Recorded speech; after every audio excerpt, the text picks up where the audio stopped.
International year of કોઓપરેટિવ્સની ઉજવણી નિમિત્તે નર્મદા ખાંડ ઉદ્યોગ સહકારી મંડળી લિમિટેડ ધારીખેડા દ્વારા રાજપીપળા ખાતે ખેડૂત શિબિરનું આયોજન કરવામાં આવ્યું। આ શિબિરનો મુખ્ય ઉદ્દેશ શેરડીના પાકની ઉત્પાદકતા વધારવી તેમજ જમીનની ફળદ્રુપતા કાયમ રાખવાનો હતો।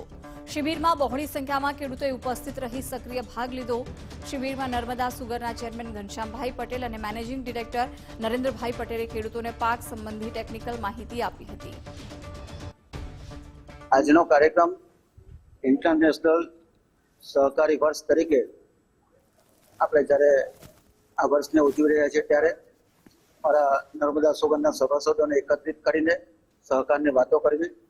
આદરણીય નરેન્દ્રભાઈ મોદી સાહેબે સહકાર વર્ષ ઉજવણીની સાથે સાથે આપણા આદરણીય ગૃહમંત્રી અને જેઓને સહકારનો પણ હવાલો મળ્યો છે એવા આદરણીય અમિતભાઈ શાહ સાહેબ અને ગુજરાતના મુખ્યમંત્રી આદરણીય ભૂપેન્દ્રભાઈ પટેલ સાહેબ દ્વારા જે કામો સહકારી ક્ષેત્રે થયા છે, સુગર ફેક્ટરી દ્વારા જે કામો થયા છે અને એની સુવાસ સભાસદો સુધી પહોંચાડવાનો પ્રયત્ન આજની આ મિટિંગમાં કર્યો છે। આજના આ સેમિનારમાં ખેડૂતોએ ઓછા પ્રમાણમાં રાસાયણિક ખાતર વાપરી અને સેન્દ્રિય ખાતરનો ઉપયોગ કરી ખેડૂતો શેરડીનું વધારેમાં વધારે ઉત્પાદન લઈ શકે તે બાબતના તમામ ખેડૂતો